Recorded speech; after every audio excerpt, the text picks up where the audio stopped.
देखिए illustration number 14,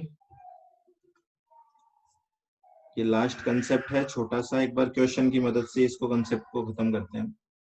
following are the details of cash inflow and outflow in foreign currency, denominations of M company, an Indian export firm which have no foreign subsidiaries। तो कुल मिला के एक Indian businessman है, उसकी कुछ foreign currency की inflows है और कुछ फॉरेन करेंसीज की आउटफ्लोज है। ठीक है, देखो डॉलर का दे रखा है, फ्रेंच फ्रैंक का दे रखा है, पाउंड दे रखा है, येन दे रखा है। इनफ्लो बता रखा है, इनका आउटफ्लो बता रखा है, स्पॉट रेट बता रखा है, फॉरवर्ड रेट बता रखा है। ये सब डेटा आपको दे रखा है इन्होंने।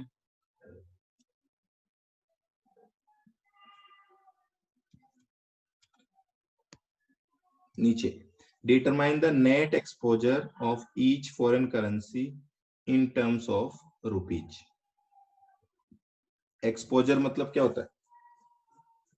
नेट एक्सपोजर मतलब इनको रुपीज में कन्वर्ट करके आप बता दो कि इतने रुपए की पोजीशन है जो कि फ्लक्चुएशन की वजह से ऊपर नीचे हो सकती है। एक्सपोजर मतलब, ठीक है ना, इतने वैल्यू को एक्सपोज कर रखा है आपने, ये वैल्यू ऊपर नीचे जा सकती है due to foreign exchange fluctuations. अब एक्सपोजर जो बताना है वो नेट बताना, नेट करके। नेट मतलब इनफ्लो माइनस आउटफ्लो। अगर इनफ्लो है तो नेट इनफ्लो, आउटफ्लो है तो नेट आउटफ्लो। अब बात पहले तो क्या आ रही है यहाँ पे, वो देखो नेट कैसे होंगे, बहुत सिंपल है, कोई भी कर देगा। डॉलर 4 लाख, कितना है ये, 400 लैक्स, 400 लाख डॉलर्स का तो इनफ्लो है और 200 लाख डॉलर्स का आउटफ्लो है। तो आपका नेट डॉलर का इनफ्लो कितना हुआ बताओ? नेट डॉलर इनफ्लो कितना हुआ आपका?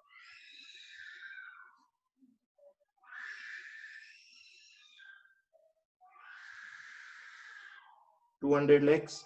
बहुत सिंपल सी कैलकुलेशन है ये तो। नीचे देखो यहाँ पे 400 का इनफ्लो है, 200 का आउटफ्लो है, तो नेट इनफ्लो है 200 का। अब ये 200 डॉलर से इनको रुपीज में कन्वर्ट कर दो। देखो आज की क्या रेट चल रही है, 48.01। इस रेट को यूज करो और इसको रुपीज में कन्वर्ट कर दो। कन्वर्ट करना आपको आता होगा, उम्मीद करते हैं अभी तक आप भूले नहीं होंगे। बताओ कैसे कन्वर्ट करेंगे? ये कोटेशन क्या है, पहले तो मुझे कोटेशन समझाओ।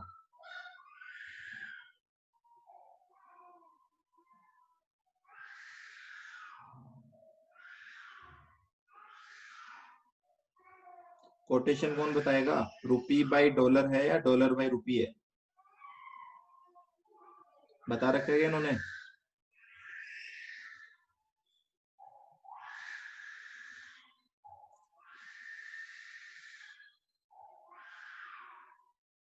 जल्दी बोलो ना। रुपी बाई डॉलर है, ठीक है। तो यहाँ पे देखो रेट देख के भी आपको पता लगाना है और वैसे भी आपको दिख रहा है। तो कोटेशन है रुपी डॉलर, कन्वर्जन करना सबको आता है। यहाँ पे ये अमाउंट टैली हो जानी चाहिए आपकी, 9602 लाख रुपीज। इतने रुपए का आपका नेट एक्सपोजर है डॉलर वाली इनफ्लो आउटफ्लो को लेकर। चलो अब फ्रैंक वाले को देखो। फ्रैंक का इनफ्लो कितना है? 200 लाख का। आउटफ्लो कितना है? 80 लैक्स का। तो नेट इनफ्लो 120 लैक्स का। Current spot rate 7.45। कन्वर्ट करो, देखें, चेक करो कन्वर्ट करके। इसमें से 4 में से एक आंसर गलत है, इसलिए आप फटाफट चेक करते जाओ। 4 में से एक आंसर गलत है।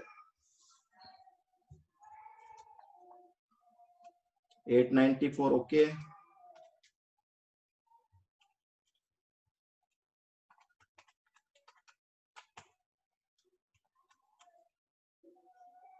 ठीक है, यहाँ तक ओके। थर्ड पे आ जाओ, पाउंड। पाउंड का इनफ्लो 300 लाख का, आउटफ्लो 200 लाख का, तो नेट इनफ्लो 100 लैक्स का। और करंट आपकी स्पॉट रेट चल रही है 75.57। देखो कितना एक्सपोजर आएगा रुपीज में।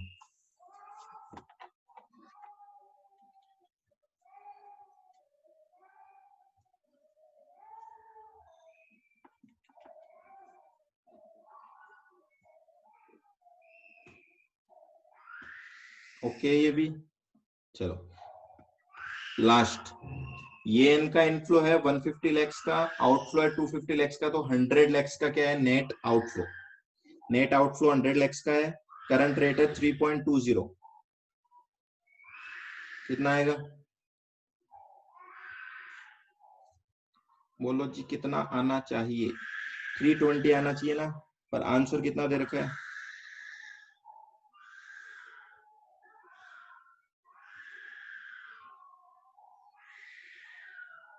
आंसर दे रखा है 32। ठीक है, कोई स्पॉट कर सकता है कि क्या मिस्टेक है यहाँ पे? मिस्टेक क्या है, कौन स्पॉट आउट कर सकता है?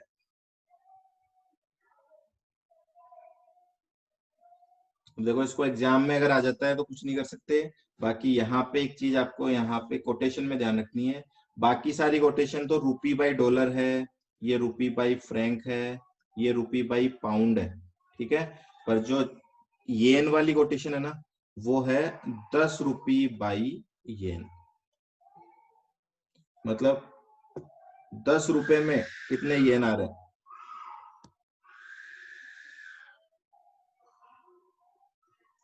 अरे बात समझ में? पता कैसे चलेगा? वही तो मैं समझा रहा हूँ ना आपको, ये मिस्टेक है क्वेश्चन में। उन्होंने बताया नहीं यहाँ पे, यहाँ पे बताना चाहिए था कि ये 10 के हिसाब से, बाकी तो सब पर यूनिट है, ये 10 यूनिट के हिसाब से दे रखा है। ठीक है, तो रियल फिगर्स के हिसाब से चेक करोगे तो ये सही आता है, क्योंकि बाकी सब तो करेंसी में, ये सब करेंसी रुपी से स्ट्रोंगर है ना। येन क्या होता है? वीक है।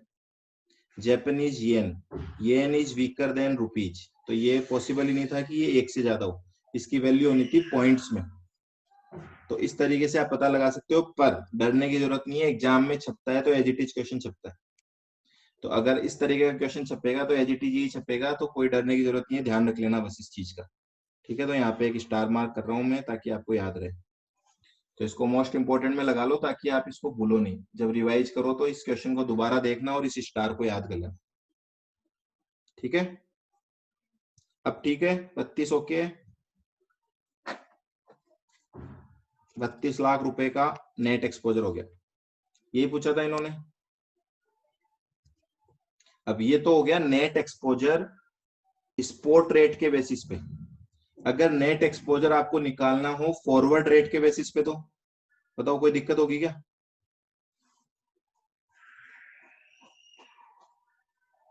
जल्दी से बताओ, कोई दिक्कत होगी क्या अगर फॉरवर्ड रेट से निकालें तो? कुछ भी फर्क नहीं पड़ना, ये जहां पे आपने ये वाली रेट्स यूज करी है वहां पे आगे वाली रेट्स ले लेना। तो इन्होंने बता नहीं रखा ना नेट एक्सपोजर, आज की डेट में बताना है कि फॉरेन के। तो आपको क्या करना है, यहाँ पे 3 नेट एक्सपोजर निकालना है आपको। एक स्पॉट रेट से निकालो, एक फॉरवर्ड रेट से निकालो, एक इन दोनों का डिफरेंस निकालो। ये 3 आंसर आपको बताने हैं जो कि सॉल्यूशन में आपको दिख रहे होंगे। ठीक है, इन्होंने थोड़ा अलग तरीके से निकाला है, आप तीनों सिंपल तरीके से निकाल दो, हो जाएगा। डिफरेंस का अमाउंट ये आएगा आपका, जो आप डिफरेंस कैलकुलेट करोगे ना स्पॉट और फॉरवर्ड का, वही आएगा। देखो लिखा हुआ क्या है, net exposure based on extent of uncertainty represented by premium और डिस्काउंट। मतलब स्पॉट और फॉर फ्यूचर में जो डिफरेंस है, उसकी जो अनसर्टेनिटी है उसकी वजह से इतना एक्सपोजर है हमारा। एक्सपोजर मतलब रिस्क, इतनी रिस्क है हमारी। लो जी, क्लियर है यहाँ तक तो? हो जाएगा।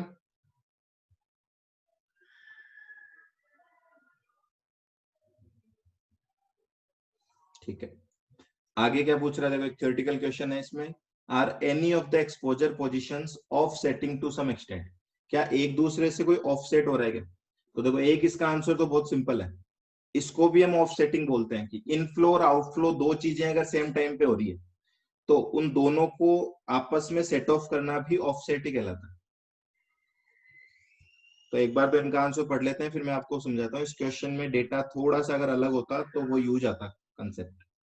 देखो क्या लिखा है इन्होंने, net exposure in all the currencies are offset by better forward rates. In case of dollar, franc and pound, the net exposure is receivable and forward rates are quoted at premium for these currencies. क्या लिख रहा है ये? देखो पहले तीनों में पैसे आने वाले हैं और फ्यूचर की रेट बढ़ी हुई है, तो बताओ ये अपने लिए बढ़िया है या घटिया है? सोच के देखो। अगर मुझे पैसा मिलने वाला, मुझे डॉलर मिलने वाले हैं और डॉलर की फ्यूचर की रेट बढ़ी हुई है, तो मेरे लिए वो क्या है, अच्छा है या बुरा है? बोलो ना। अच्छा है, बस ये लिख रहा है ये सिंपल सी लैंग्वेज में। बोल रहा है डॉलर, फ्रैंक और पाउंड, इनका नेट एक्सपोजर रिसीवेबल है, मतलब ये हमें मिलने वाले हैं, और इनकी फॉरवर्ड रेट जो है ना वो प्रीमियम पे है, तो इसका मतलब ये हमें बेटर पोजीशन में लेके जा रहा है, बेटर फॉरवर्ड रेट इसीलिए लिख रहा है। दूसरा, येन के केस में नेट एक्सपोजर क्या है, पेएबल है ना, और उसकी फॉरवर्ड रेट डिस्काउंट पे चल रही है, तो वो भी हमारे लिए बेटर है। तो वहां पे भी हमने लिखा है कि better forward rate is also offsetting the net payable in Japanese yen. तो देखो ये तो हो गई बात इनका आंसर रटने वाली, बाकी ये इस चीज का प्रॉपर आंसर है नहीं। ऑफसेटिंग का मतलब क्या था यहाँ पे देखना, मैं एक एग्जांपल लिखा रहा हूँ छोटा सा।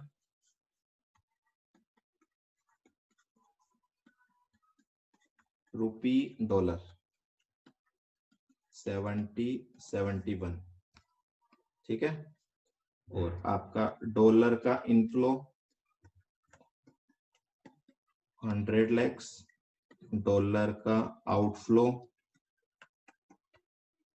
60 lakhs। सॉल्यूशन, नेट रूपी इनफ्लो बता दो विदाउट ऑफसेटिंग। चलो देखो बिना ऑफसेट किए बताना एक बार, कौन बताएगा? कोई ऑफसेट मत करो, नेट रूपी का इनफ्लो कितना होगा आपके यहाँ?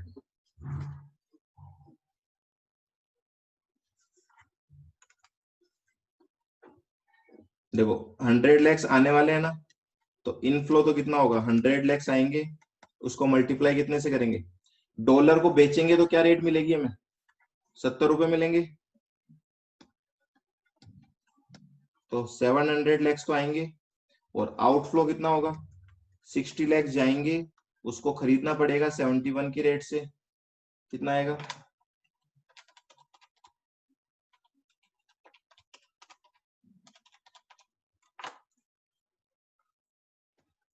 426 lakhs का आउटफ्लो होगा। तो बताओ नेट इनफ्लो कितना हुआ हमारा?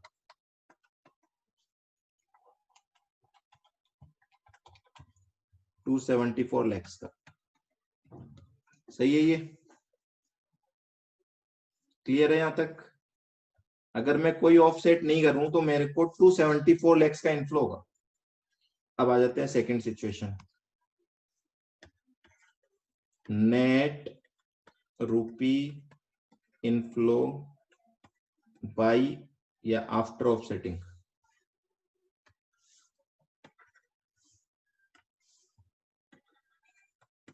आफ्टर ऑफसेटिंग, लो जी ऑफसेट कर देंगे। अब देखो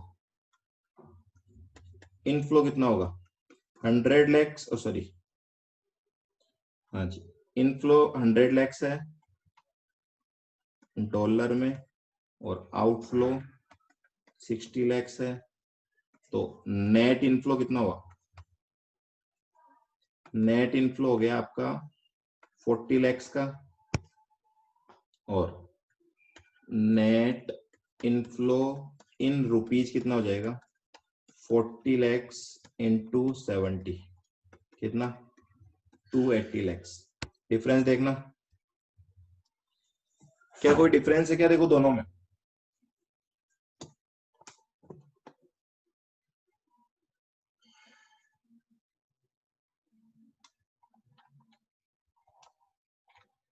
है, क्यों आया ये डिफरेंस बताओ, ये डिफरेंस का रीजन क्या है?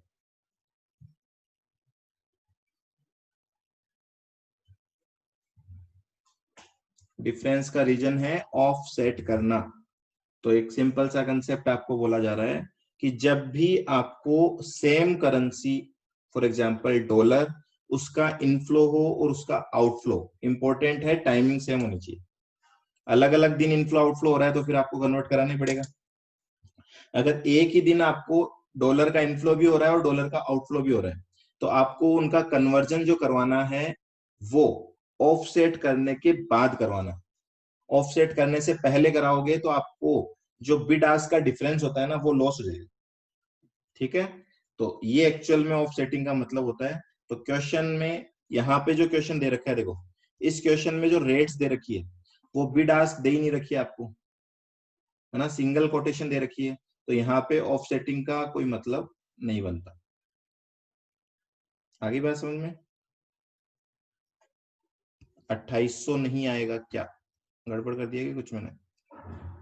अच्छा, एक एक जीरो कम लगा दिया, देखो यहाँ पे चेक करो, एक एक जीरो और लगा लो यहाँ। ये आएगा 7000, ये आएगा 4260,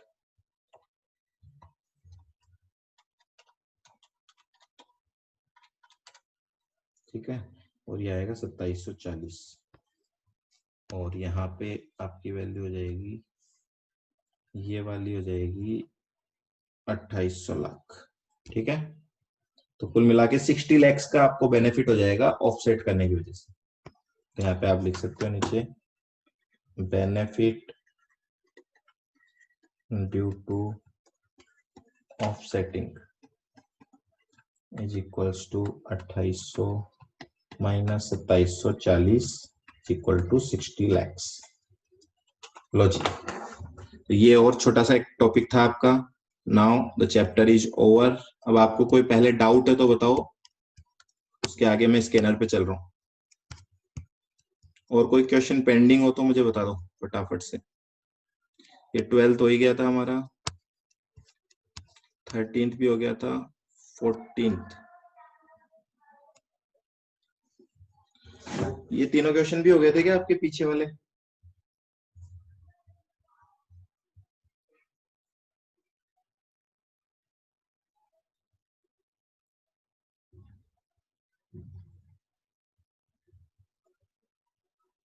फोर्टीन नहीं हुआ? चलो 14th एक बार आपके लिए होमवर्क है, सेम वो कैपिटल बस्टिंग वाले क्वेश्चन जो किए थे ना हमने उसके बेसिस पे ट्राई करना, उसके बाद आंसर मैच करेंगे सबके।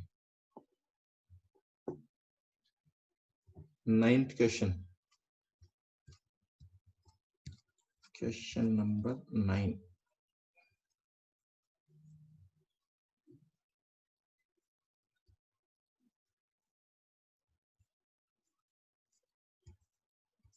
हो तो गया 9th क्वेश्चन।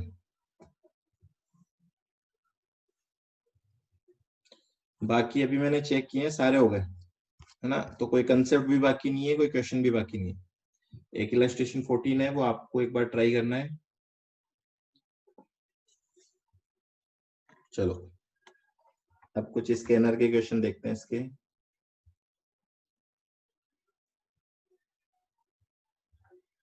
वैसे तो ऑलमोस्ट अब सारे क्वेश्चन आप ट्राई कर सकते हो, कुछ क्वेश्चंस मैं ट्राई करवा रहा हूँ, उसके बाद स्कैनर की डेली बेसिस पे दो दो क्वेश्चन करते रहना। हर पेपर में दो से ज्यादा क्वेश्चन तो किसी में भी नहीं मिलेंगे आपको, मैक्सिमम दो ही क्वेश्चन आते हैं एक पेपर में। चलो अब आ जाओ, पहले छोटे छोटे क्वेश्चन में है क्या कुछ? एमसीक्यू टाइप क्वेश्चंस में फॉरेक्स का क्वेश्चन नहीं है, एक भी नहीं है इसमें।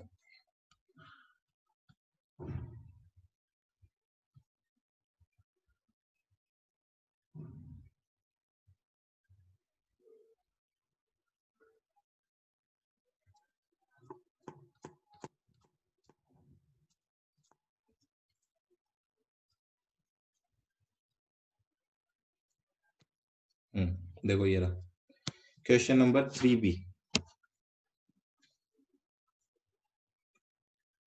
क्वेश्चन नंबर 3B है 6 मार्क्स का।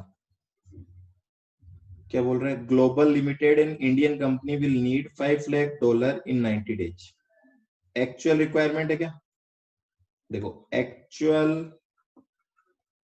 डॉलर बाई करना है आपको, इसका मतलब ये आर्बिट्रेज का क्वेश्चन नहीं है, इतना सा लिंक आप पहले बना लेना। आर्बिट्रेज में एक्चुअल में आपको कोई पैसे की रिक्वायरमेंट नहीं होती, है ना, वो तो रिस्क लेस प्रॉफिट कमाने के लिए करते हैं। एक्चुअल में जब भी कोई पैसा डॉलर खरीदना है या बेचना है तो हमेशा हेजिंग का कंसेप्ट यूज आएगा। The following information is given. Spot rate दे रखी है आपको, $1 इक्वल टू 69.50 रुपीज। 90 डेज की फॉरवर्ड रेट दे रखी है 71.50। इंटरेस्ट रेट दे रखी है आपको, 90 डेज डिपॉजिट रेट यूएस में दे रखी है, बोरोइंग रेट दे रखी है इंडिया की दे रखी है। ठीक है जी। अब देखो ये 90 डेज की दे रखी है, यहाँ पे समझना एक चीज, ये 90 डेज की दे रखी है 2%। क्या ये 2% पर एनम मानेंगे हम, या 90 डेज की लेनी है 2%? तो आप यहाँ पे थोड़ा सा लॉजिक लगा लेना, क्योंकि ये रेट आपको दिख रही है बहुत डाउन है, तो इसको 90 डेज का ही मान के चलेंगे। ठीक है। बोल रहा है compare the strategies of MMH, money market hedge करना है आपको इसमें, वर्सेस नो हेजिंग, अगर कोई हेज ना करे तो, and compute the net advantage, दोनों का डिफरेंस निकाल दो। Present calculation up to 2 decimal places, 2 decimal place तक आपको निकालना। ठीक है, मतलब जो भी आंसर आएगा वो 2 डेसिमल तक ले लेना। अब एक बस मिस्टेक बोल दो या फिर इस तरीके से ये पूछेंगे तो आप इसको थोड़ा सा अवेयर हो जाओ इससे। ये जो नो हेजिंग है ना, नो हेजिंग का मतलब फ्यूचर कॉन्ट्रैक्ट। नो हेजिंग मतलब नो हेजिंग नहीं है ये। नो हेजिंग का मतलब बात कर रहा है फ्यूचर कॉन्ट्रैक्ट करें तो आपको कुल मिला के मैंने आपको 3 हेजिंग बताई थी, फॉरवर्ड कॉन्ट्रैक्ट से, एमएमएच से और ऑप्शन से। बताओ कर सकते हो क्या इसको? इसको ट्राई कर सकते हैं क्या?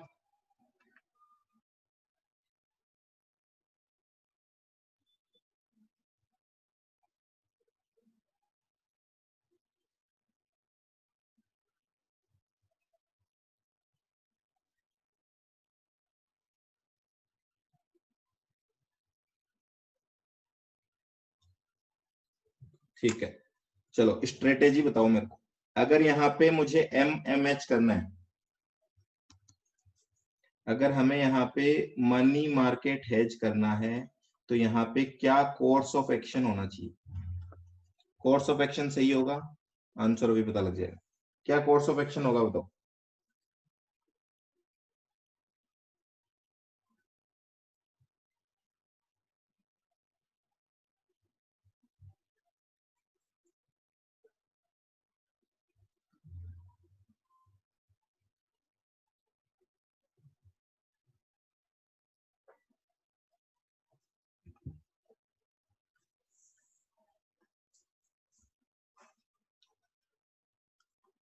बोलो बोलो। बोरो कैसे निकालते हैं इसको?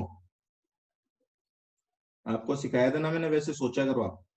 एक्चुअल में देखो आपको डॉलर की रिक्वायरमेंट है, 90 दिन बाद आपको डॉलर चाहिए, तो कुछ ऐसा करो कि डॉलर अपने आप आ जाए वहां से। तो आज डॉलर में इन्वेस्ट करूंगा तो मुझे 90 दिन बाद डॉलर मिलेंगे ना। तो borrow is wrong, invest is right. Invest होगा कि बोरो होगा? जिस तरीके से मैं बता रहा हूं वैसे सोचोगे तो अच्छे से आएगा ना आंसर। देखो 90 दिन बाद आपको डॉलर चाहिए,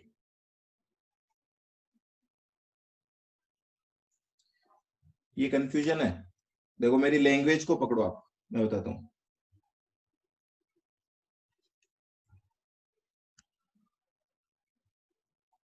आज बोरो करना पड़ेगा।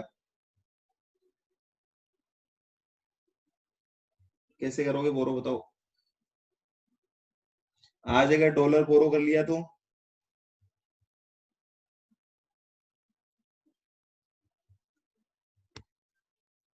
चलो आप कोई बात नहीं, आप कंफ्यूज हो रहे हो, मैं जो शब्द बोल रहा हूँ उनको पकड़ लो या उनको लिख लो, तभी आपको अच्छे से समझ में आएगा। 90 डेज के बाद, है ना, क्या होना है वो बताओ। 90 डेज के बाद डॉलर चाहिए, यही है ना बात? ये तो क्वेश्चन ने बता ही रखा है आपको, 90 डेज के बाद डॉलर चाहिए। अब मैं बोल रहा हूं इसको बहुत सिंपल सा तरीका, कुछ ऐसा करो,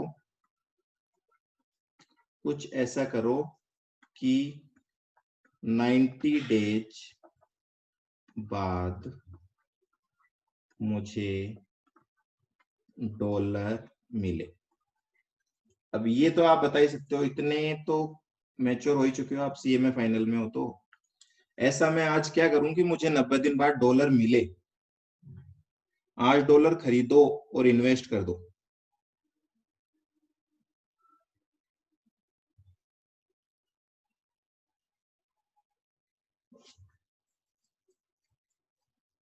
इन्वेस्ट इन डॉलर, बस सिंपल। इन्वेस्ट करूंगा डॉलर में तभी तो मेरे पास 90 डेज बाद डॉलर आएंगे ना।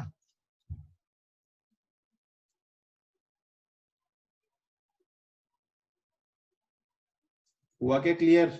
सत्यम और दक्षिता। अब ये लैंग्वेज लिख लो, आप हमेशा इस तरीके से लिखोगे, सोचोगे तो आराम से आ जाएगा।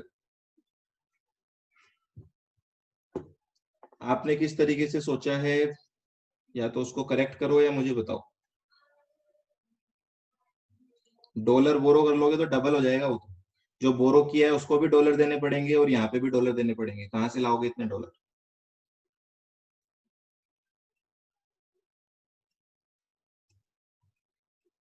डॉलर बोरो कब करेंगे? इसका जस्ट उल्टा होगा तो बोरो कर लेंगे। यहाँ पे 90 डेज बाद के बाद 90 डेज के बाद डॉलर चाहिए थे, उसमें 90 दिन के बाद मुझे डॉलर आ रहे होंगे कहीं से, जस्ट उल्टा हो जाएगा ना वो तो। इन्वेस्ट कैसे करेंगे बिना डॉलर हुए, हाँ वो अलग चीज है। डॉलर कहाँ से आएंगे आपके पास? तो ये तो एमएमएच में स्ट्रेटेजी आपको समझाइए ना, डॉलर कहाँ से आएंगे? आपकी होम करेंसी डॉलर है कि दूसरी कौन सी, रुपीज? आपकी होम करेंसी क्या है यहाँ पे, डॉलर या रुपीज? रुपी, तो रुपी बोरो करो, रुपी बोरो करो, उसको कन्वर्ट करो डॉलर में और डॉलर को इन्वेस्ट करो। पर कोर्स ऑफ एक्शन में फर्स्ट लाइन तो क्या आएगी, मैंने आपको पहले भी बताया, फर्स्ट लाइन हमेशा फॉरेन करेंसी की ही आएगी। याद है क्या आपको? ये चीजें लिख लिया करो आप, ये चीजें लिख लिया करो। मैंने बोला है आपको, कोर्स ऑफ एक्शन में हमेशा फर्स्ट लाइन जो होती है वो फॉरेन करेंसी की आएगी। एमएमएच में जब भी आप कोर्स ऑफ एक्शन लिखोगे, दो कोर्स ऑफ एक्शन है कुल मिला के। होम करेंसी के लिए बोला है आपने, चलो जी, अगर ऐसा है तो कोई बात नहीं। चलो अब बताओ कोर्स ऑफ एक्शन फटाफट से, अब कौन बताएगा? पहली कोर्स ऑफ एक्शन क्या होगी? कोर्स ऑफ एक्शन में फर्स्ट पॉइंट क्या लिखूं, जल्दी बोलो। इन्वेस्ट डॉलर, ठीक है जी, इन्वेस्ट डॉलर। सेकंड,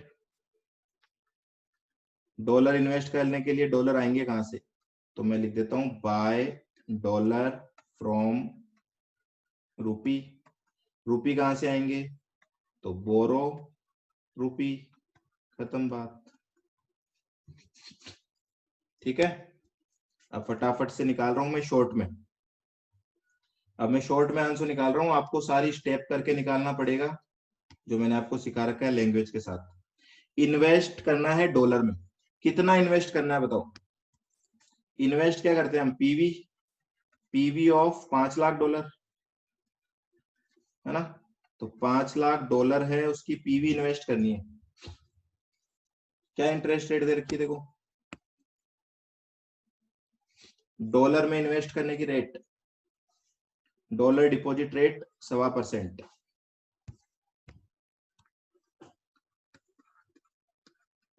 सही है, बताओ कितना आएगा?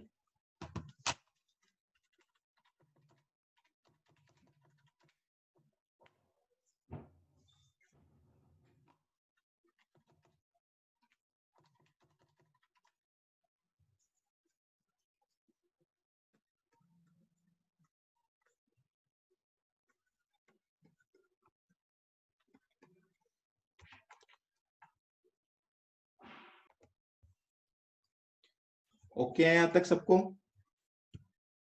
फर्स्ट स्टेप सिंपल, इतने अमाउंट आपको क्या करने हैं, इन्वेस्ट करने हैं। अब इससे होगा क्या, आगे की कहानी आप खुद समझ सकते हो। अगर आपने इतने डॉलर इन्वेस्ट किए हैं तो 90 डेज के बाद आपको 5 लाख डॉलर बैंक देगा जहां आपने इन्वेस्ट किए हैं, और ये 5 लाख उठा के आप किसको दे देना, आप अपना ऑब्लिगेशन जो है उसको पूरा कर लेना। तो ये तो हो गई कहानी इसी से। अब देखो ये इतने जो मुझे डॉलर इन्वेस्ट करने हैं, ये आएंगे कहां से, है ना, तो इनकी रूपी वैल्यू निकालनी पड़ेगी आपको। तो रूपी का कितना आउटफ्लो आपको चाहिए, या फिर मैं यहाँ पे लिख देता हूँ रूपी रिक्वायर्ड।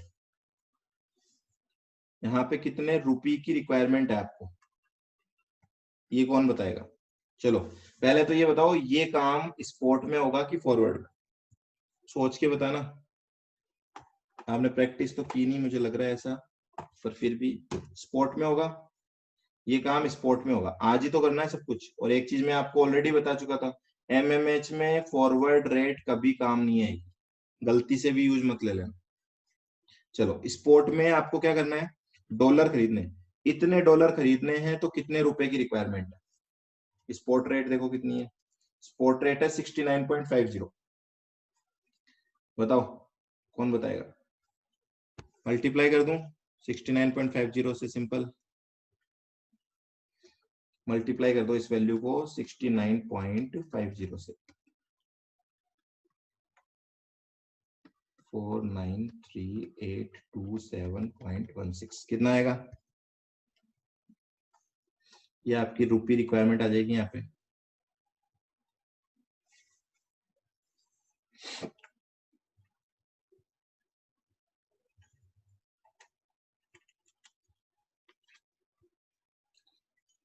कितना आ रहा है, अलग अलग अलग अलग, इसमें भी घपला, इसमें भी घपला कर दिया तुम लोगों ने। ये आएगा 343 लाख, 343,20,988। तो अप्रोक्स कर सकते हैं, वैसे इसको 21,000 लिख सकते हैं। ठीक है कोई बात नहीं, चलने दो जो भी फिगर आ रही। तो कुल मिला के मुझे इतने रुपए का बोरोइंग करना है ना, इतने रुपए बोरो कर लो आप। तो हमने करना है बोरो रुपीज 343,20,988। कितने टाइम के लिए बोरो करना है, फॉर 90 डेज। अब इंडिया में बोरो करेंगे तो क्या रेट पे बोरो होगा, देखो इंडिया में बोरोइंग की रेट चल रही है 3%, है ना, एट द रेट ऑफ 3%। तो बताओ 90 डेज के बाद रूपी आउटफ्लो कितना आएगा, देयर फॉर रूपी आउटफ्लो एट T90। लो जी, बहुत सिंपल सी बात है, 343,20,988 मल्टीप्लाइड बाई 1.03।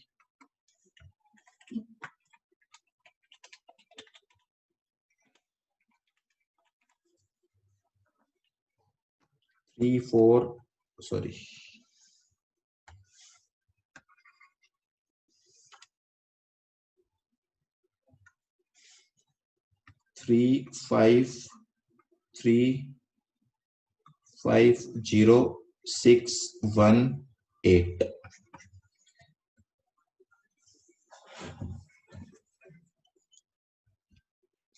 आ गया समझ में? एमएमएच अगर करोगे तो इतने रुपीज का आउटफ्लो होगा।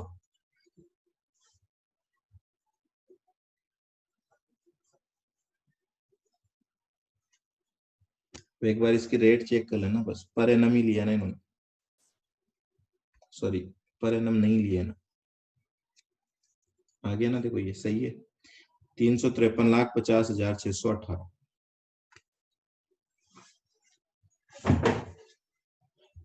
ठीक है,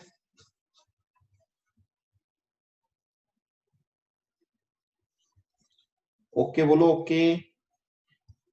अब देखो, अब ये चीज आपको एक तरीके से अच्छा नहीं लगता बोलने में, पर बोलना पड़ेगा कि ये चीज रटनी पड़ेगी। ये जब नो हेजिंग लिख रहे हैं ना, तो नो हेजिंग का मतलब नो हेजिंग नहीं है, फॉरवर्ड कवर है। अब ये क्यों लिख रहे हैं मुझे भी नहीं पता, बोल रहे हैं कि अगर हेजिंग नहीं करें, तो हेजिंग नहीं करेंगे तब तो फिर फॉरवर्ड कवर हुआ ही क्यों? ठीक है ना, फॉरवर्ड रेट यूज करने का मतलब ही हो जाए कि हमने हेज कर लिया। या फिर हम इसको ये माने कि जो फॉरवर्ड रेट है वही मैं मान के चल रहा हूं कि 90 डेज बाद वही रेट होने वाली है ना, तो हो सकता है इसका कैलकुलेशन सही हो जाए। तो मैं ये लिख सकता हूं, अगर इसको क्वेश्चन को सही रखना है तो मैं यहाँ पे एक अजम्पशन ले लेता हूं सॉल्यूशन में। सॉल्यूशन में एक अजम्पशन लिख देना पहले, क्योंकि उन्होंने नो एजिंग लिखा है।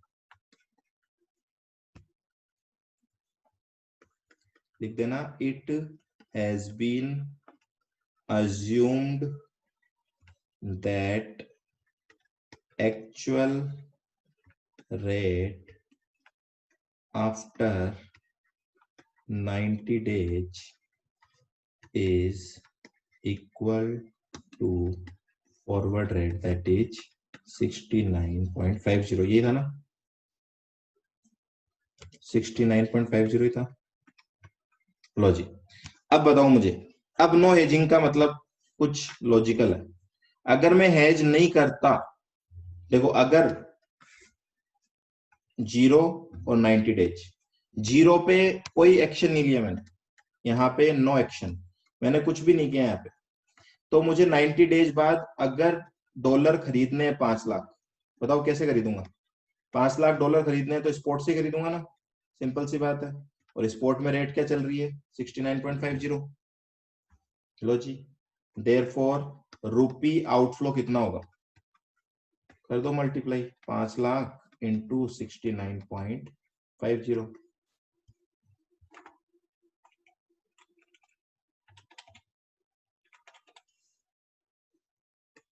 347,50,000। लो, अगर हेजिंग नहीं करते तो इतना आउटफ्लो होगा, और हेजिंग करेंगे तो 353 का आउटफ्लो। तो बताओ, हेजिंग की वजह से प्रॉफिट हुआ या लॉस हुआ? Therefore loss due to hedging, hedging की वजह से लॉस हो रहा है कितना, इन दोनों का डिफरेंस निकाल दो। 353,50,618, 6,06,18 का लॉस।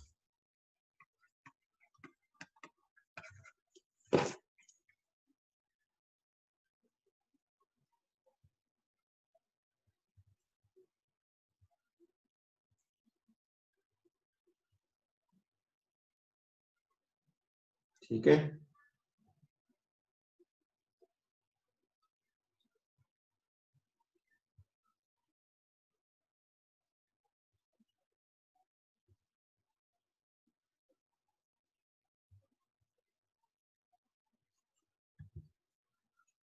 चेक कर लो एक बार।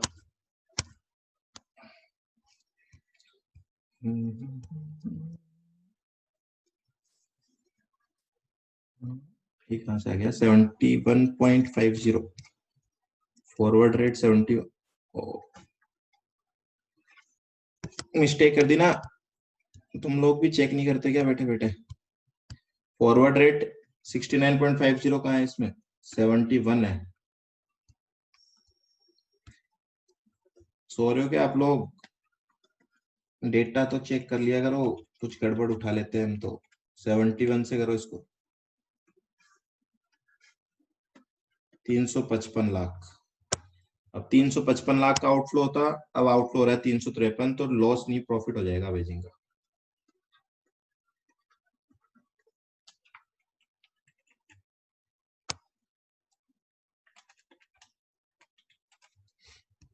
एक लाख 49,382।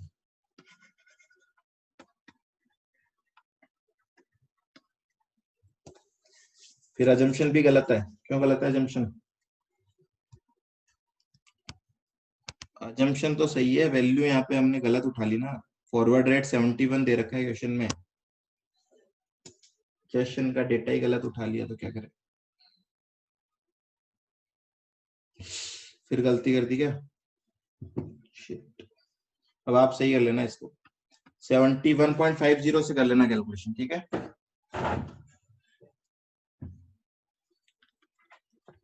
71.50 दे रखा है क्वेश्चन में, तो कोई इशू नहीं है, हमने तो वैल्यू गलत उठाई है। वैल्यू सही कर लो, आंसर यहाँ पे सही आ जाएगा। 71.50 से हो जाएगी सारी कैलकुलेशन। तो ये भी वैल्यू ये आ जाएगा आपका 357,50,000, और ये आपकी आ जाएगी, कितना आएगा ये,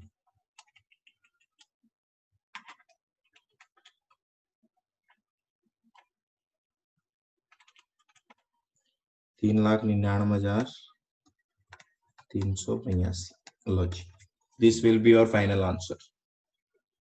ठीक है, अब बोलो किसी और को डाउट हो। एमएमएच कितना इजी कंसेप्ट है, देखो आप इसको कॉम्प्लिकेटेड मत बनाओ। दो ही तरह की स्ट्रेटेजी होगी। अब जिसको दिक्कत आती है इसे समझने में, तो उसको रटने का ही ऑप्शन चूज करना पड़ेगा। बाकी तो आप इस तरीके से सोच के निकाल लेना हमेशा। इस तरीके से जो नहीं सोच सकता वो रट लो। क्या रटना है, फ्यूचर में अगर करेंसी चाहिए तो इन्वेस्ट, एक्चुअल में करेंसी आएगी तो फिर बोरो।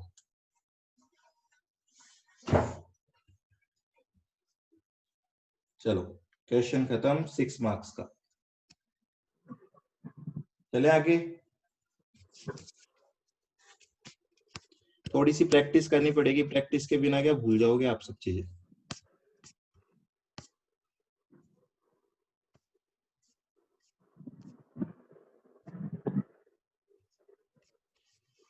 ये चैप्टर ऐसे ही हैं, मैं आपको बार बार बोल रहा हूँ, इनको कभी भी छोड़ो मत आप। डेली बेसिस पे एक क्वेश्चन निकालते रहो इनका, और बिना सॉल्यूशन देके निकालते रहो, तब तो इसमें पकड़ बनेगी। अदरवाइज मैं आपको अभी बोल देता हूँ, ये सारी चीजें भूल जाओगे आप एग्जाम तक दोबारा।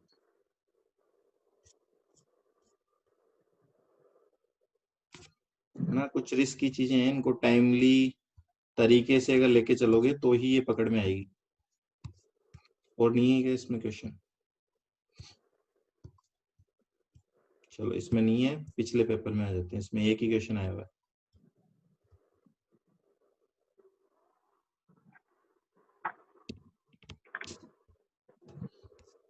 पिछले पेपर में आ जाओ, इसमें तो एक ही क्वेश्चन आया हुआ है आपके दिसंबर 19 में, जून 19 में आ जाते हैं।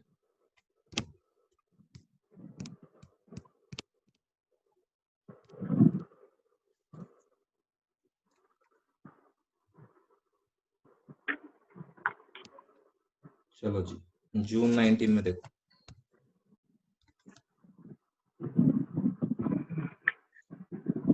देखो question, from the following quotes of a bank determine the rate at which yen can be purchased with rupees.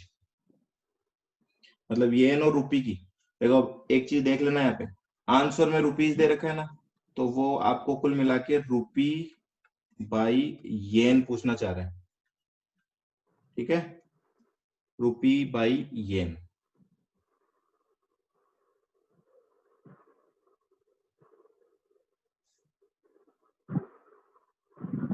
3A, 3A भी इसी का है क्या? अच्छा, इस पेपर में बता रहे हो आप। पहले ये वाला क्वेश्चन देखो, कौन बताएगा ये आंसर।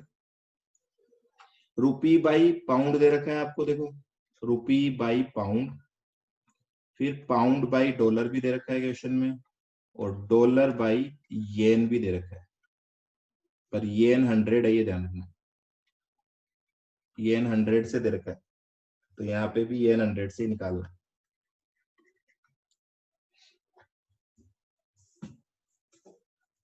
आपको निकालना है यहाँ पे रुपी बाई येन। क्या बोलते हैं इसको हम, कौन सा कंसेप्ट है ये? इससे एजुकेशन तो कुछ आ ही नहीं सकता। बताओ क्या करें, मल्टीप्लाई कर दूं क्या तीनों को आपस में, आ जाएगा आंसर।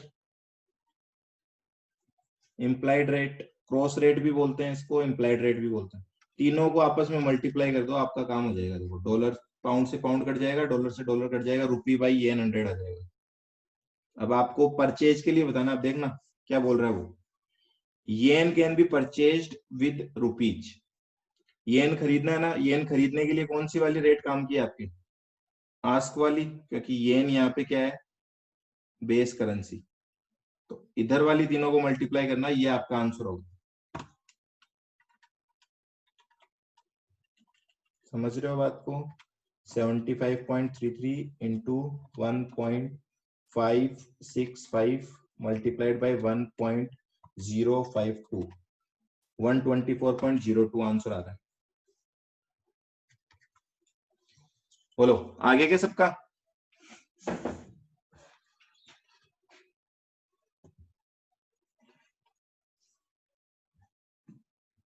क्लियर है सबको?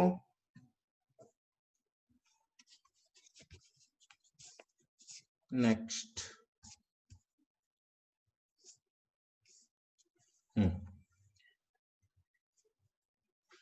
स्पॉट रेट दे रखी है, 6 मंथ फॉरवर्ड रेट दे रखी है डॉलर की इन रिलेशन टू रूपी, मतलब रूपी बाय डॉलर दे रखा है, साफ साफ बता भी रखा है। ये आपकी स्पॉट रेट है, ये आपकी 6 मंथ की फॉरवर्ड रेट है। What will be the annualised forward margin with respect to ask? Forward margin पता है क्या आपको? क्या फॉर्मूला होता है? फॉरवर्ड प्रीमियम निकालने का क्या फॉर्मूला होता है?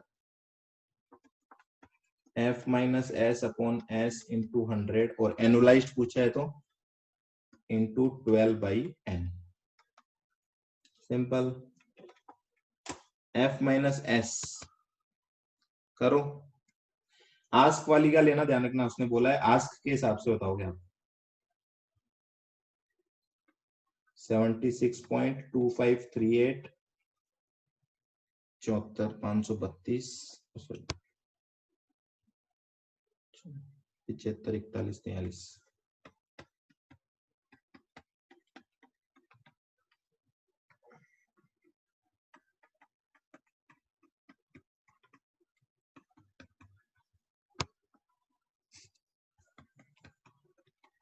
लो जी, कितना आता है बोलो?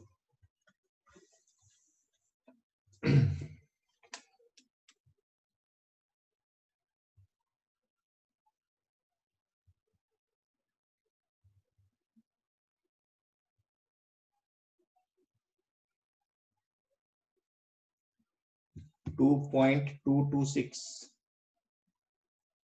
मतलब 2.23। ये रहा 2.23% is the answer. Clear? Clear clear, बोलते जाओ फटाफट। चलो जी और आगे चलते हैं।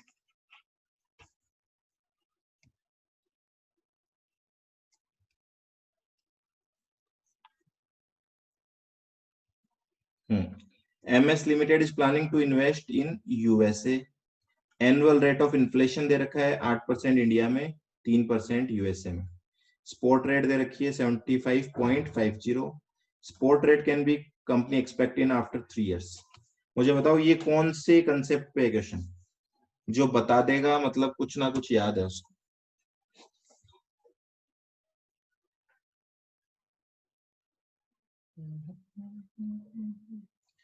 जल्दी से बताओ कौन से कंसेप्ट से रिलेटेड है ये क्वेश्चन?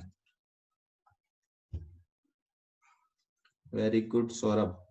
परचेजिंग पावर पैरिटी याद आ रहा है क्या आपको? मैंने आपको थ्योरी लिखाई थी, एक IRP और एक PPP।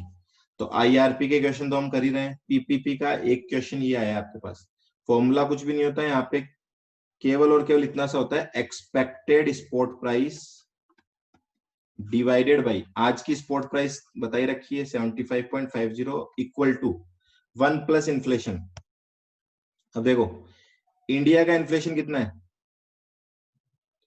रूपी बाई डॉलर है तो पहले इंडिया का आएगा, तो ऊपर आएगा इंडिया का इन्फ्लेशन 1 पॉइंट, कैसे लेंगे इसको, 8% है ना, पर 3 साल का है, तो 1 प्लस 0.08 इंटू 3 लेंगे, ध्यान रखना। और नीचे 1 प्लस 0.03 इंटू 3। लो जी बताओ कितना आएगा? एक्सपेक्टेड स्पॉट प्राइस कितनी आएगी इस फॉर्मूले से?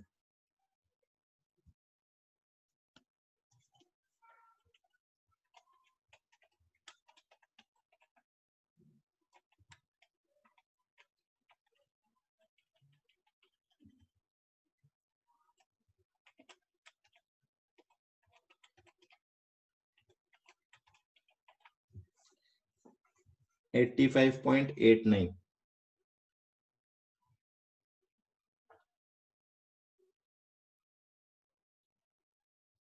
कितनी आ रही है आपकी? ये आ रही है ना। अब देखो ये जो है ये है सिंपल कंपाउंडिंग से। इससे अगर आपको आंसर नहीं दिख रहा तो भी कोई बात नहीं है, आप यहाँ पे सिंपल कंपाउंडिंग नहीं लगा के क्या लगा दो, एनुअल कंपाउंडिंग लगा दो। लो जी, देखो एनुअल कंपाउंडिंग कैसे होती है, 3 साल की अगर इंटरेस्ट रेट लिखनी है मुझे, कैसे लिखूंगा, 1.08 की पावर 3 हो जाएगा 3 साल, और ये 1.03 की पावर 3 हो जाएगा 3 साल। अब निकालो, अब निकालो कितना आता है।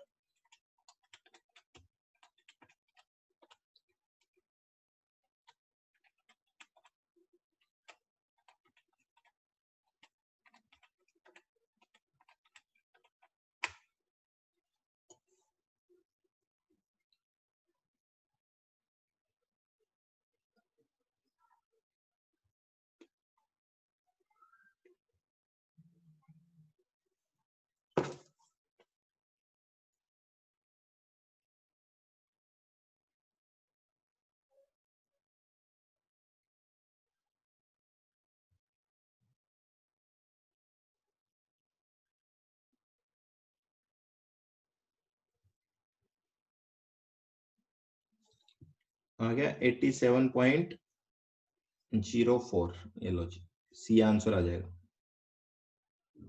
ठीक है, तो कंपाउंडिंग का डिफरेंस आता है, जब कुछ नहीं होता तो नॉर्मली मनी मार्केट कंपाउंडिंग हम करते हैं। मनी मार्केट का मतलब सिंपल कंपाउंडिंग, ठीक है ना। अब यहाँ पे एनुअल कंपाउंडिंग से दे रखा है तो कोई बात नहीं, हमने एनुअल से कर दिया।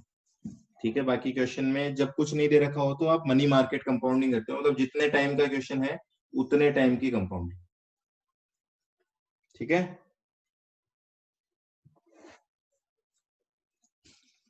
ओके। यहाँ तक देखो, 2-2 मार्क्स के 3 क्वेश्चन आ गए, 6 मार्क्स तो अब की बार एमसीक्यू में आ गए इस चैप्टर से। अब आगे चलो, बड़ा क्वेश्चन कौन सा है इसमें।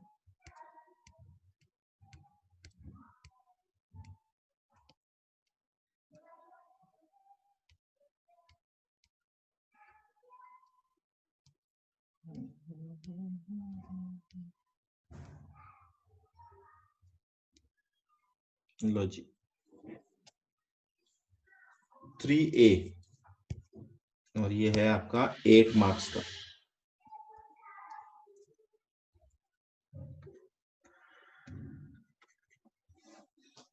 IP, an importer in India, has imported a machine from US for $20,000।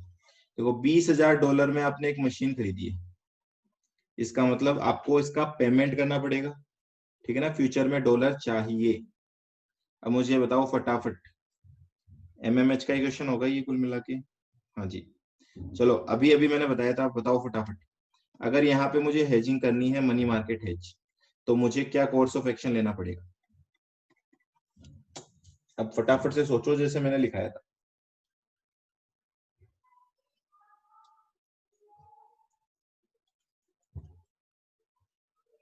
Invest in dollar, simple.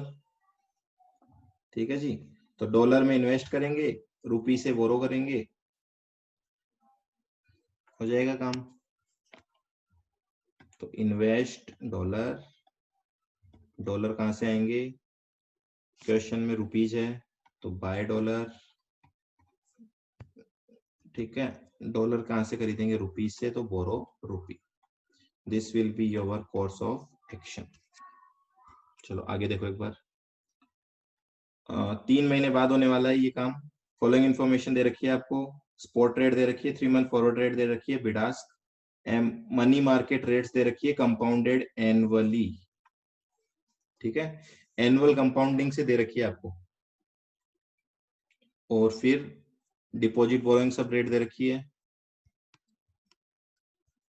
Show with appropriate supporting calculation whether MMH is possible और नॉट। MMH पॉसिबल क्यों नहीं है, बिल्कुल है। और compute the cost in annualised percentage of forward contract. Forward contract की क्या cost आ रही है वो बताना है। ठीक है, और present rupee outflow under 1 and 2 and advise the importer on the best course of action to minimize rupee outflow. Exchange rate and value should be shown up to 2 decimal places. सब calculation 2 decimal तक करनी कर सकते हो क्या ये question?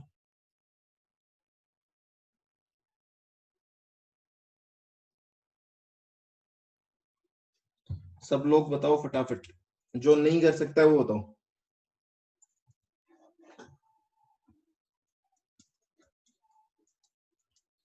MMH से answer निकालना है, फॉरवर्ड कवर से आंसर निकालना है, उन दोनों को कंपेयर करना है कि दोनों में से बेस्ट कौन सा है।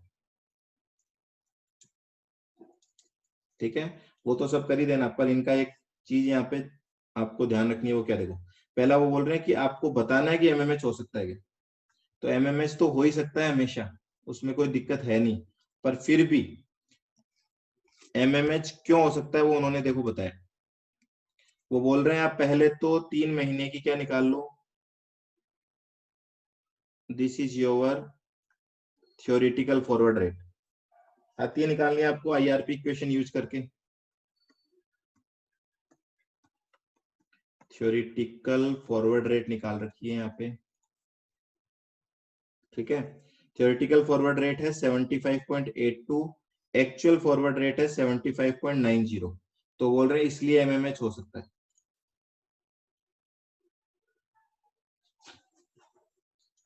ये बिल्कुल भी सही नहीं है, पर फिर भी जैसा उन्होंने बोला है वैसा आप कर सकते हो, कोई इशू नहीं है। अब सजेस्टेड में वो ये दे रहे हैं तो कुछ कर नहीं सकते हम इसमें ज्यादा। ठीक है, बाकी आप सीधा एमएमएच करो। एमएमएच तो हमेशा होगा। देखो ये जो आंसर बता रहा है ना, ये बता रहा है कि एमएमएच बेनिफिशियल होगा क्या।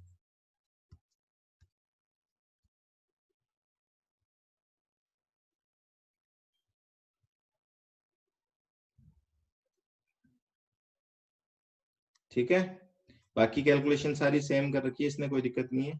केवल फर्स्ट पार्ट में इसने ये बता दिया कि एमएमएच हो सकता है, जबकि ऐसा कुछ है नहीं, एमएमएच तो हमेशा हो सकता है। फिर भी आपको यहाँ पे ध्यान रखना है कि इस तरीके से आप कैलकुलेशन करके दिखा देना। पहले थ्योरेटिकल फॉरवर्ड रेट निकाल देना, फिर उसको कंपेयर कर देना किससे, एक्चुअल फॉरवर्ड रेट से। अगर थ्योरेटिकल फॉरवर्ड रेट कम है, इसका मतलब यहाँ पे एमएमएच करने से आपको बेनिफिट होने वाला है। ठीक है, 8 पैसे का बेनिफिट होगा देखो यहाँ पे, क्योंकि फॉरवर्ड रेट आप लगाओगे ये वाली, और एमएमएच जब आप करोगे तो इससे आपका कन्वर्जन होगा, तो ये बेनिफिट हो जाएगा आपका एमएमएच में। ठीक है, करोगे ट्राई तो इसको ट्राई कर लेना। इस क्वेश्चन को हम डाल देते हैं होम वर्क में, क्योंकि एज इट इज सारे क्वेश्चन वही यही, एमएमएच करो, फॉरवर्ड कवर करो, डिफरेंस निकालो। नेक्स्ट क्वेश्चन देखो, आप भी देखो आगे फटाफट कोई दूसरा क्वेश्चन। अब मुश्किल है इस पेपर में तो इस चैप्टर से काफी क्वेश्चन आगे।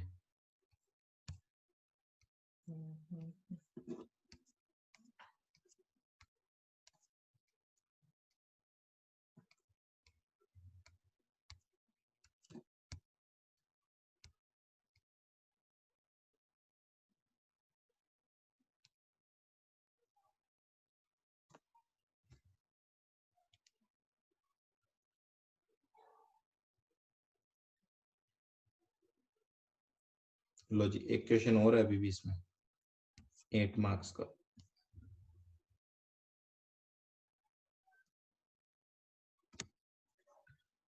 देखो, US dollar is selling in India is 75.90, मतलब डॉलर की रेट चल रही है 75.90।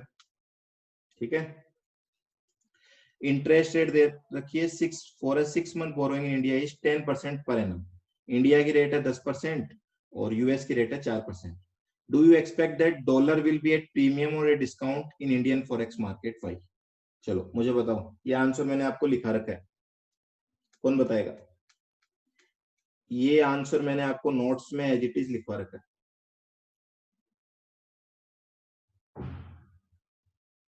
इसका आंसर फटाफट अटेम्प्ट करो।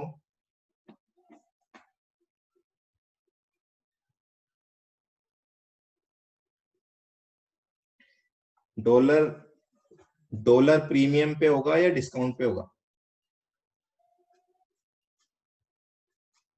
प्रीमियम पे होगा, रीजन, रीजन के साथ पूछा देखो उन्होंने, पहले तो पूछा प्रीमियम पे होगा या डिस्काउंट पे होगा, वो बता दो, और बोल रहा है वाई, तो ये वाई लिखा रखा है मैंने आपको।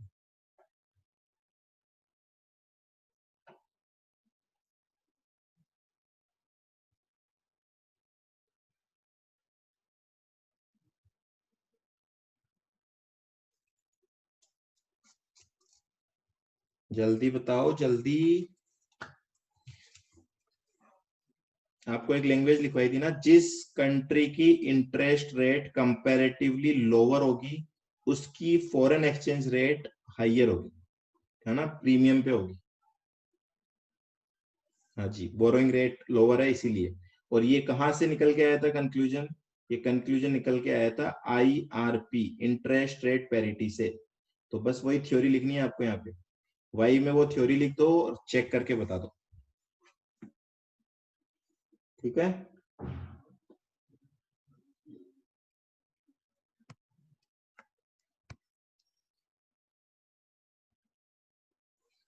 फिर वो बोल रहा है what will be the expected 6 month forward rate. तो यहाँ पे बताओ थ्योरेटिकल निकालनी है IRP को यूज करके। लो जी, 6 month forward rate is divided by spot rate 75.90 is equal to, India की रेट ऊपर आ जाएगी, इंडिया की रेट कितनी है 10%, 1 + 0.10 divided by 12 into 6 plus 1 + 0.04 divide by 12 into 6। लो जी बताओ 6 मंथ फॉरवर्ड रेट कितनी आएगी। तो ध्यान रखनी है ये थ्योरेटिकल रेट है, एक्चुअल रेट नहीं है। जो भी फॉर्मूले से निकलती है हमेशा थ्योरेटिकल होती है।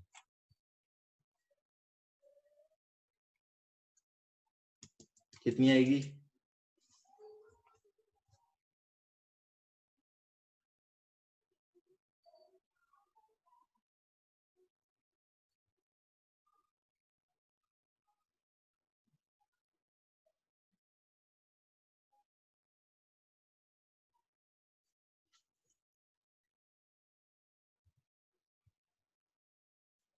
$76.26।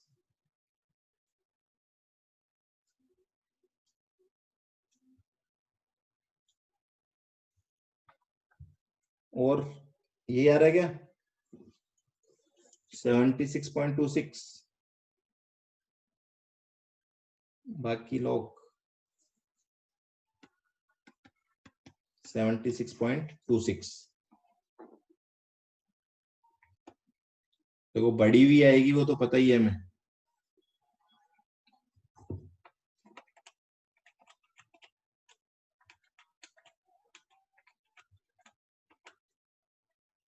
ये तो नहीं आ रही, गलत है ये। कैसे किया आपने कैलकुलेशन,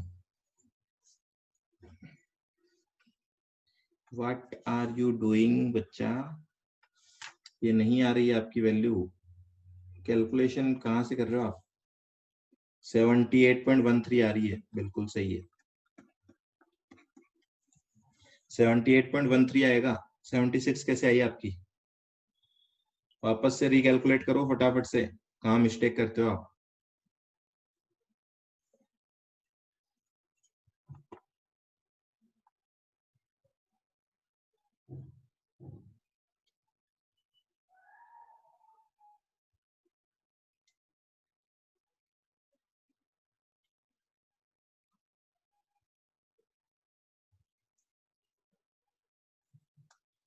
नोआइन ले ली थी, कोई बात नहीं, चलो ठीक है। ओके यहां तक हो गया।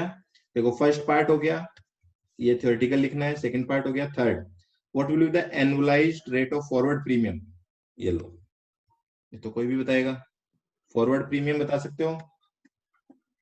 Forward premium F minus S, F कितना है 78.13, एस कितना है 7590, ये था ना, वापस चेक कर लेना। हाँ जी यही है, डिवाइडेड बाई 75.90 इंटू 100 इंटू 12/6। लो जी ये आपकी आ जाएगी एनुअलाइज्ड प्रीमियम। कितना आएगा, अब ये सही से निकाल के बताना।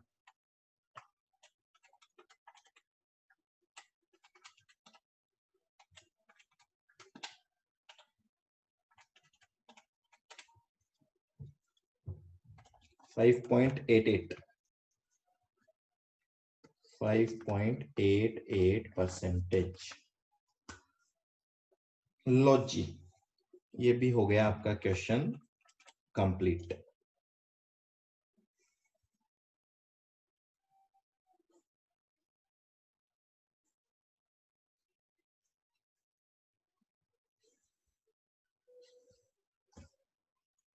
ओके, सबका हो गया?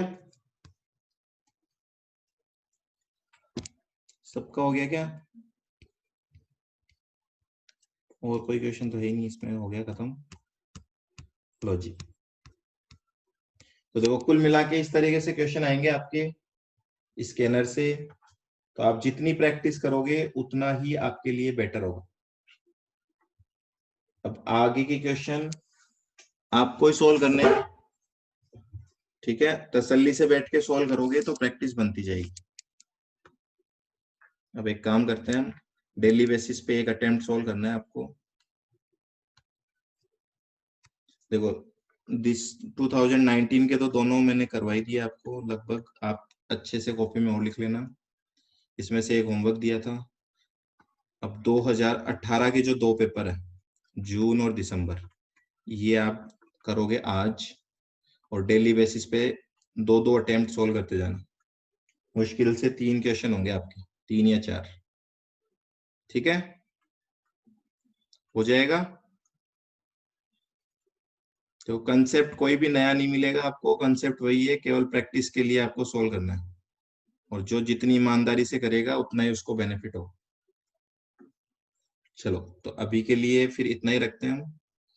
आगे का डेली बेसिस पे 1-2 अटेम्प्ट के क्वेश्चन लेने हैं, और नेक्स्ट क्लास से फिर हम नया चैप्टर स्टार्ट करेंगे।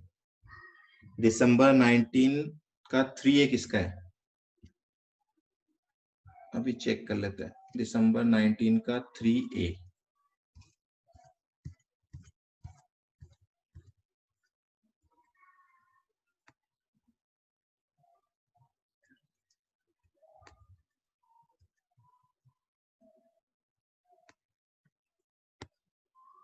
नहीं वो इसका नहीं है, वो डेरिवेटिव चैप्टर का है, ठीक है?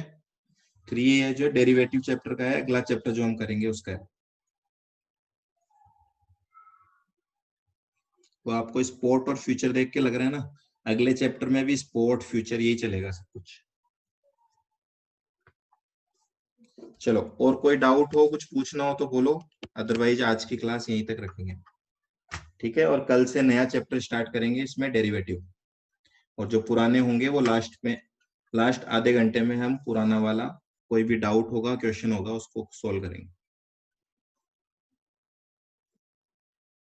क्लियर?